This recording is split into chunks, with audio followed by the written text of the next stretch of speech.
الحمد لله نحمده ونستعينه ونستغفره ونؤمن به ونتوكل عليه ونعوذ بالله من شرور أنفسنا ومن سيئات أعمالنا من يهده الله فلا مضل له ومن يضلله فلا هادي له ونشهد أن لا إله إلا الله وحده لا شريك له ونشهد أن سيدنا ومولانا محمدا عبده ورسوله أما بعد فقد قال الله تبارك وتعالى في القرآن الكريم فأعوذ بالله من الشيطان الرجيم بسم الله الرحمن الرحيم إنما إلهكم إله واحد لا إله إلا هو الرحمن الرحيم وقد قال تبارك وتعالى إنا أرسلنا عليهم ريحا صرصرا في يوم نحس مستمر وقال النبي صلى الله عليه وسلم لا عدوى ولا طيرة ولا هامة ولا سفر وقال النبي صلى الله عليه وسلم قال الله تبارك وتعالى يؤذيني ابن آدم يسب الدهر وأنا الدهر أقلب الليل والنهار أو كما قال عليه الصلاة والتسليم صدق الله العظيم وصدق رسوله النبي الكريم ونحن على ذلك لمن الشاهدين والشاكرين الحمد لله رب العالمين.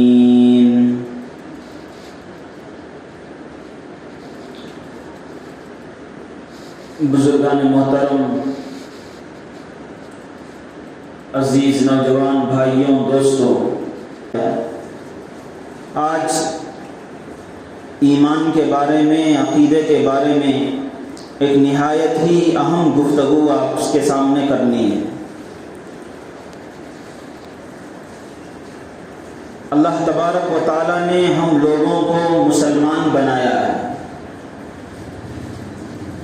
مسلمان بنانے کے ناطے ہم لوگوں کا ایمان کامل ہے، ہم لوگوں کا مضبوط یقین ہے، پختہ خیال ہے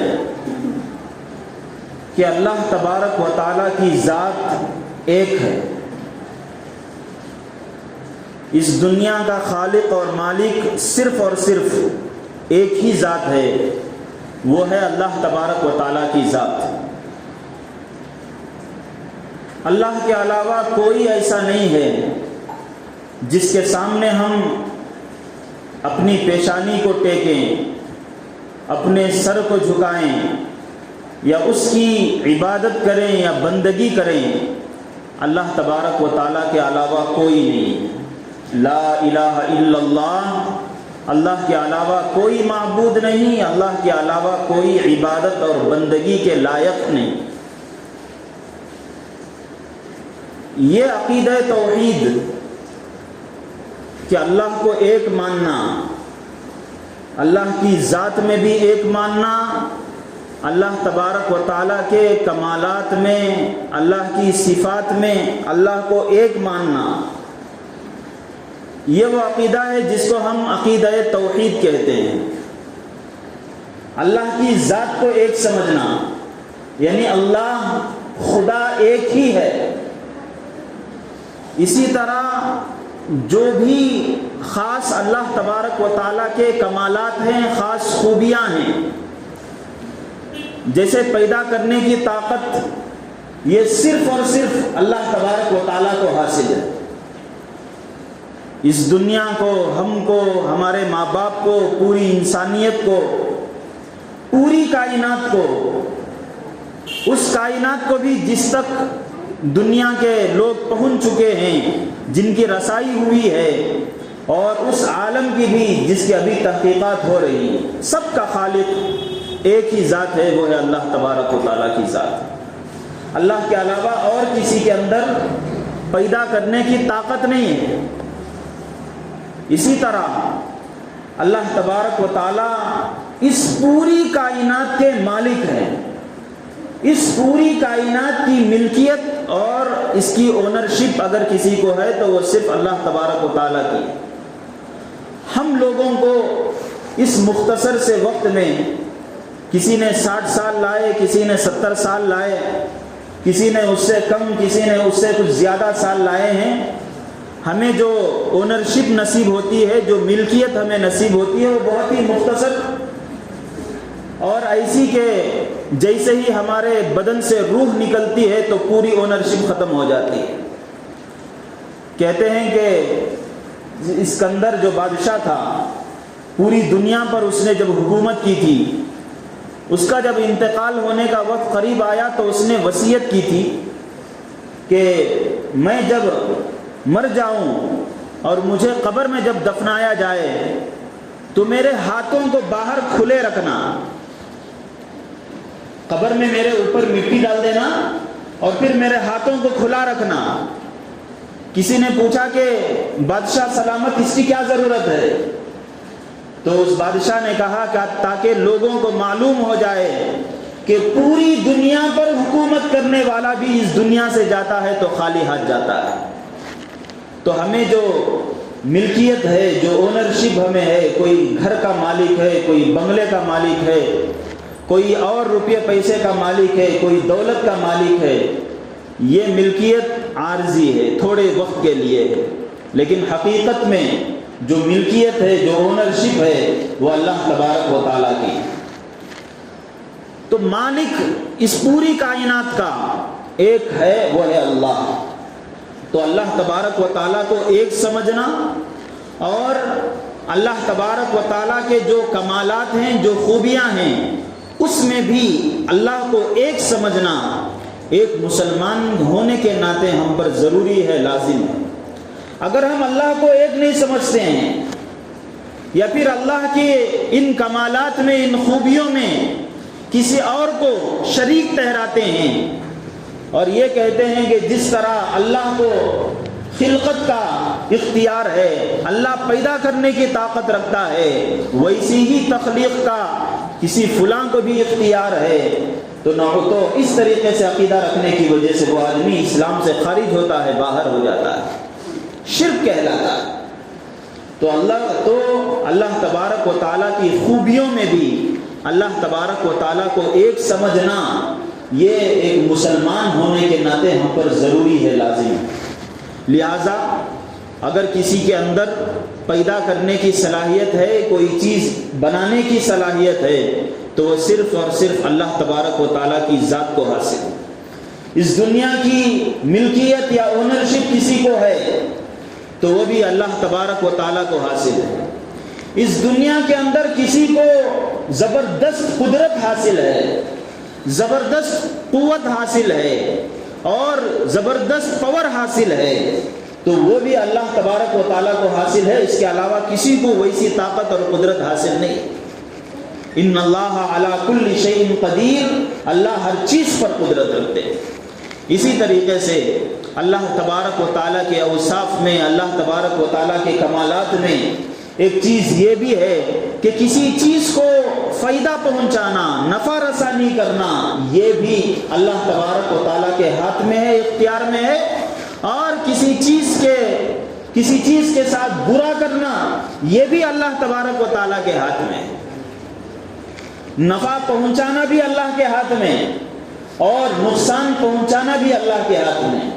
جب تک اللہ تبارک و تعالیٰ کی مرضی نہیں ہوگی، جب تک اللہ تبارک و تعالیٰ کی اجازت نہیں ہوگی، اس وقت تک کسی بھی چیز، کوئی بھی چیز ایسی نہیں ہے کہ جو انسان کو یا پھر کسی بھی چیز کو نفع پہنچاتی ہو یا اسے نقصان پہنچاتی ہے۔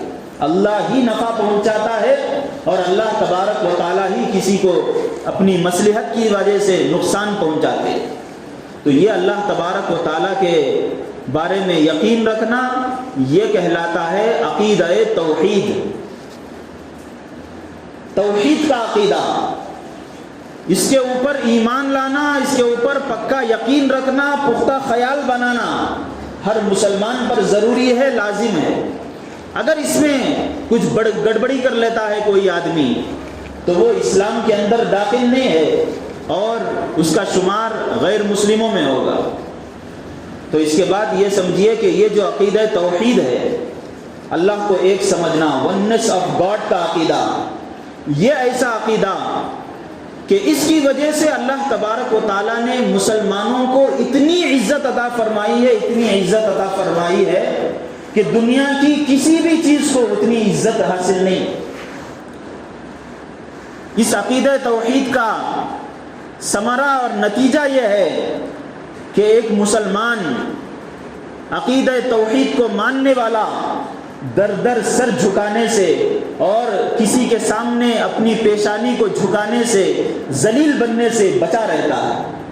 ہم دیکھتے ہیں کہ ہمارے اس ملک کے اندر بہت سارے لوگ رہتے ہیں، بہت سارے مذہبوں کو مانتے ہیں، بہت سارے ریلیجنس کو وہ تسلیم کرتے ہیں اور اپنے اپنے خیالات کے مطابق، اپنے اپنے ایمان کے مطابق وہ ایک خاص عقیدے رکھتے ہیں، خاص خیال ان کا ہے. اللہ تبارک و تعالیٰ خدا کے علاوہ جو چیز بھی نفع پہنچاتی ہے اس کے سامنے سجدہ کر لیتے ہیں. سورج نفع پہنچاتا ہے تو ہم دیکھتے ہیں کہ سورج کی پوجا کی جاتی ہے. زمین فائدہ پہنچاتی ہے، زمین کے ذریعے سے اگر کچھ فائدہ حاصل ہو جاتا ہے بظاہر تو اس کی بھی پوجا کرنے لگ جاتے ہیں.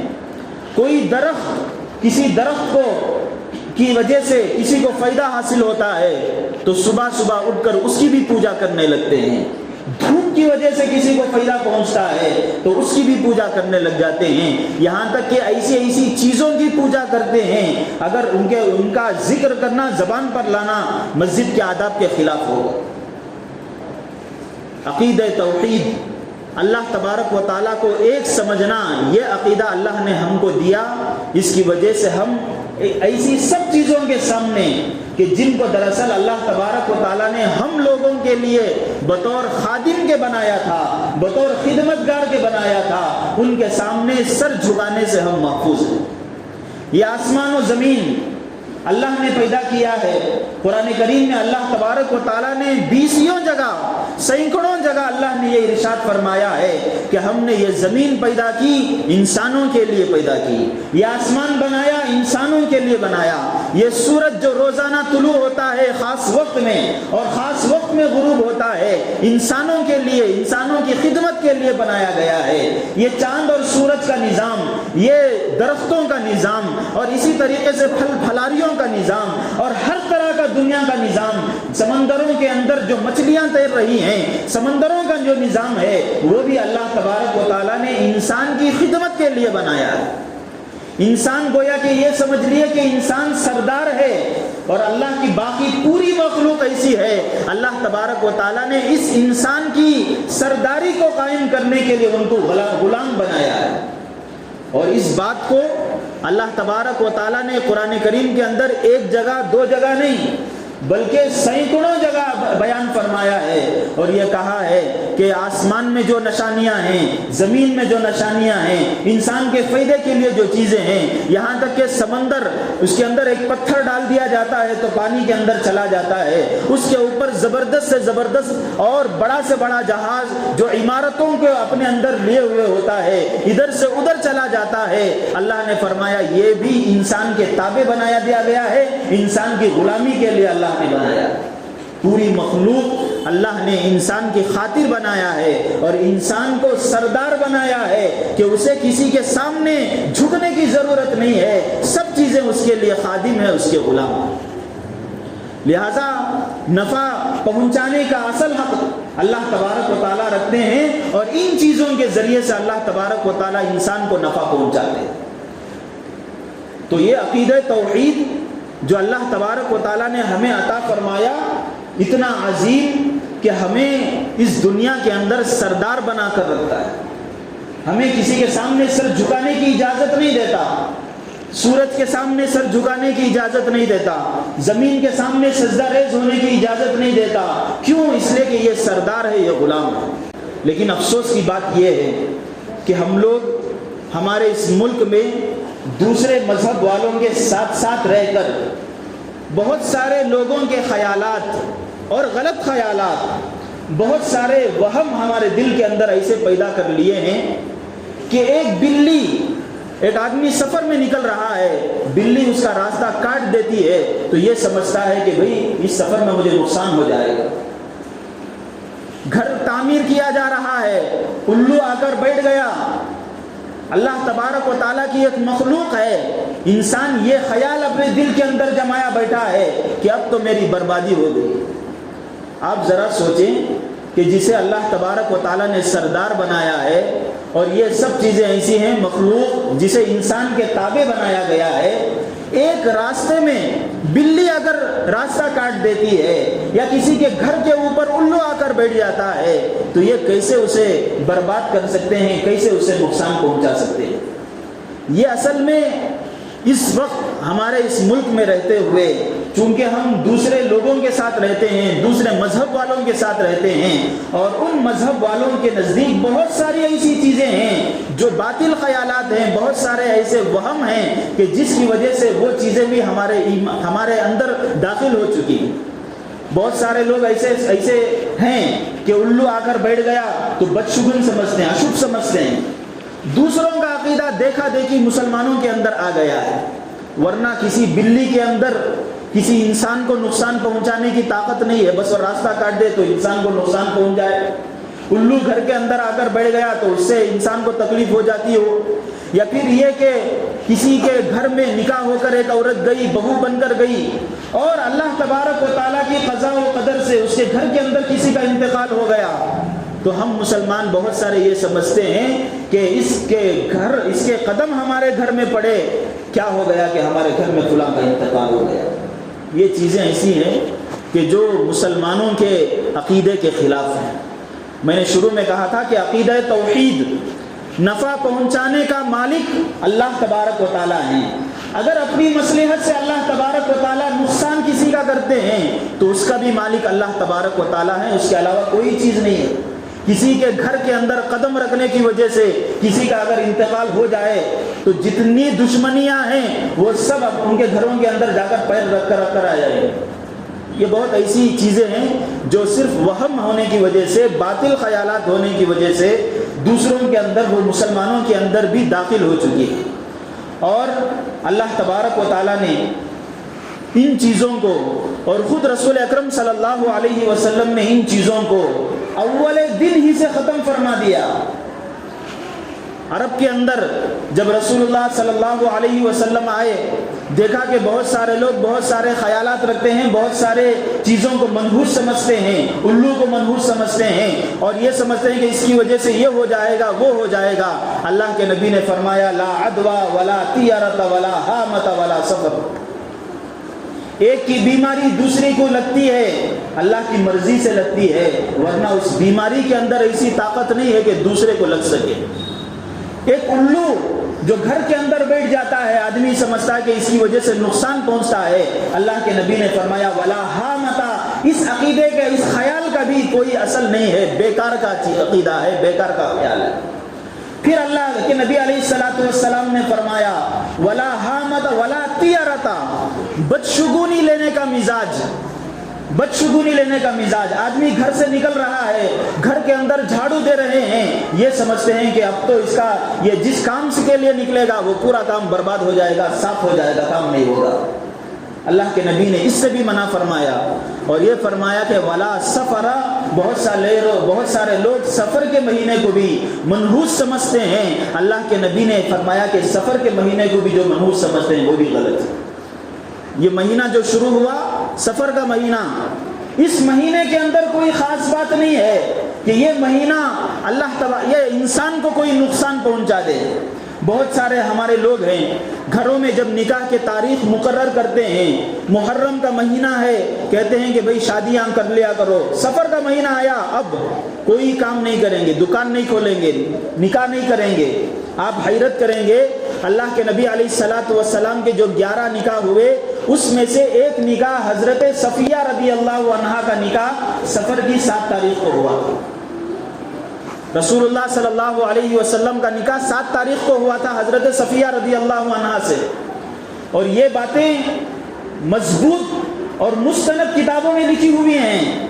اللہ کے نبی علیہ الصلوۃ والسلام نے اس مہینے کے اندر نکاح کر کے ہمارے سامنے واضح کیا کہ اس کے اندر کوئی نحوست نہیں، لیکن ہم ہیں ایک مہینے کو نقصان دہ سمجھتے ہیں، ایک مہینے کو منحوس سمجھتے ہیں۔ اللہ کے نبی علیہ الصلوۃ والسلام نے ارشاد فرمایا، قال اللہ تبارک و تعالی، اللہ تبارک و تعالی نے ارشاد فرمایا، یؤذینی ابن آدم، اللہ تبارک و تعالی شکوہ کرتے ہیں، اپنی ناراضگی کا اظہار کرتے ہیں اور ببانگ دوحل کہتے ہیں، یؤذینی ابن آدم، یہ جو انسان ہے، یہ جو لوگ ہیں مجھے تکلیف پہنچاتے ہیں۔ اللہ تبارک و تعالیٰ نے ارشاد فرمایا، یؤذینی ابن آدم، یہ انسان مجھے نقصان پہنچاتے ہیں، مجھے تکلیف دیتے ہیں۔ صحابہ نے پوچھا کہ کیسے اللہ تبارک و تعالیٰ کو تکلیف کیسے انسان پہنچاتا ہے؟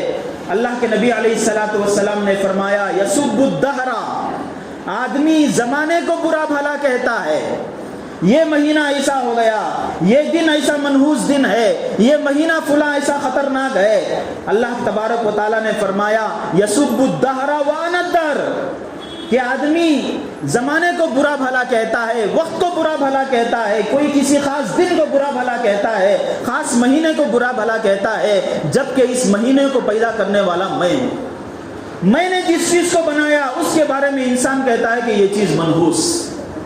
آپ سوچئے کہ یہ کتنی بڑی بات ہے، کتنی خطرناک بات ہے۔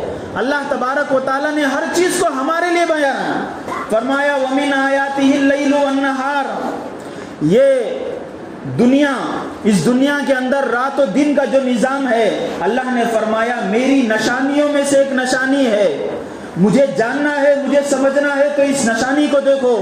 پوری دنیا کے اندر اندھیرا ہے، رات ہے، تھوڑے وقت کے بعد میں پوری دنیا کے اندر روشنی پیدا کر دیتا ہوں، پوری دنیا کے اندر روشنی ہے، پھر اس کے اندر اندھیرا پیدا کر دیتا ہوں۔ اور اسی حدیث کے اندر ہے، یؤذینی ابن آدم یسب الدہر وانا الدہر اقلب اللیل والنہار، رات کو دن بنانا، دن کو رات بنانا یہ میرے قبضے میں ہے۔ اور اس کو برا بھلا کہہ کر اللہ تبارک و تعالیٰ کہتے ہیں کہ اس کو انسان برا بھلا کہتا ہے اور مجھے تکلیف ہوتی ہے اس۔ بھائیوں، اس سفر کے مہینے کو ہم جو منحوس سمجھتے ہیں، جو غلط سمجھتے ہیں، ایسا نہیں کہ اسی زمانے سے یہ باتیں ہیں، حضرت رسول اللہ صلی اللہ علیہ وسلم کے زمانے میں بھی اس کو منحوس سمجھا جاتا تھا۔ اس دن سے اللہ کے نبی علیہ الصلوۃ والسلام ان باتوں کو روکتے آ رہے ہیں، ان باتوں کو غلط کرتے آ رہے ہیں، لیکن ہم لوگ ایسے ہیں کہ سفر کا مہینہ شروع ہوا تو اس کو غلط سمجھتے ہیں، اس کو منحوس سمجھتے ہیں، اس کے اندر کوئی نفع والا کام کرنے کو تیار نہیں ہوتے۔ یہ خیال رکھنا، یہ وہم اپنے دل کے اندر پیدا کرنا، یہ خیال اپنے دل کے اندر جمانا، یہ عقیدہ توحید کے خلاف ہے اور اللہ تبارک و تعالیٰ کے اوصاف میں کسی دوسرے کو شریک کرنے کے برابر ہے، اللہ کی خوبیوں میں کسی کو شریک کرنے کے برابر ہے۔ اسی لیے اللہ کے نبی نے ارشاد فرمایا، ولا سفرا، سفر کے اندر کوئی خرابی نہیں ہے، سفر کے مہینے کے اندر کوئی نحوست نہیں ہے۔ نحوست ہوتی ہے تو کس کے اندر ہوتی ہے؟ قرآن کریم کے اندر اللہ تبارک و تعالیٰ نے ارشاد فرمایا، قوم عاد پر، قوم سمود پر جب اللہ تبارک و تعالیٰ نے ان کے اوپر عذابات ڈالے تو وہاں اللہ نے ارشاد فرمایا، فی یوم نحس مستمر، ایک منحوس دن میں۔ ایک جگہ فرمایا، فی ایام نحسات لنذیقہم عذاب الخزی فی الحیات الدنیا، چند منحوس ایام میں۔ اور آگے ارشاد فرمایا کہ ان ایام میں جو نحوست آئی، یہ اللہ کے پیدا کرنے کی وجہ سے نہیں آئی، لوگوں کی بدعملی کی وجہ سے آتی ہے۔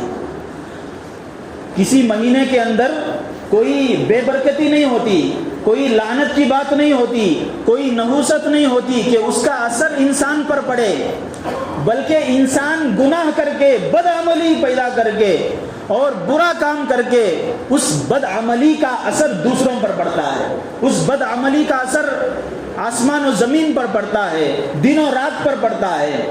آپ لوگوں نے وہ حدیث سنی ہوگی کہ جس کے اندر فضائل اعمال میں وہ حدیث پڑھ کر آپ لوگوں کو سنائی جاتی ہے کہ جس میں یہ بات آئی ہے کہ قبر میں آدمی کو زمین ادھر سے دائیں سے بائیں سے ایک دم دبائے گی، اور اس طرح سے دبائے گی کہ اس کی پھسلیوں کی ہڈیاں ایک دوسرے کے اندر گھس جائیں گی، اور اس وقت زمین کہے گی کہ میں اس لیے دبا رہی ہوں کہ یہ میرے اوپر رہتا تھا اور اللہ کی نافرمانی کرتا تھا، بدعملی کرتا تھا، اور اس بدعملی کرنے کی وجہ سے زمین کو تکلیف پہنچتی تھی، زمین اس کا بدلہ لے رہی ہے۔ تو انسان کے گناہ کرنے کی وجہ سے، بدعملی کرنے کی وجہ سے اس کا وبال اور اس کا اثر، اس کی بے برکتی، اس کی لعنت زمین کو پڑتی ہے اور آسمان اور دن اور رات کو پڑتی ہے۔ ایسا نہیں کہ دن اور رات کے اندر اور آسمان اور زمین کے اندر کوئی بے برکتی ہو کہ اس کا اثر انسان پر پڑتا ہو۔ تو بھائیوں، یہ جو سفر کا مہینہ ہے، یہ سفر کا مہینہ ایسا مہینہ ہے کہ اس کے اندر کوئی نحوست نہیں ہے۔ نحوس، اس کو سفر کے مہینے کو منحوس کہنا ایسی خطرناک بات ہے، ایسی غلط بات ہے کہ اللہ تبارک و تعالیٰ کہتے ہیں کہ جو سفر کے مہینے کو منحوس سمجھتا ہے اس سے مجھے تکلیف پہنچتی ہے۔ کوئی انسان اگر کہہ رہا ہے کہ یہ مہینہ ٹھیک نہیں ہے، منحوس ہے، تو وہ ڈائریکٹ اللہ تبارک و تعالیٰ کی ذات پر حملہ کر رہا ہے، اور گویا کہ یہ کہہ رہا ہے کہ اے اللہ، آپ نے جو مہینہ بنایا وہ مہینہ منحوس مہینہ ہے، آپ کی مینوفیکچرنگ میں گڑبڑی ہے، اس کے اندر بے برکتی، اس کے اندر لعنت ہے۔ اس سے اللہ تبارک و تعالیٰ نے فرمایا کہ یہ ٹھیک نہیں ہے۔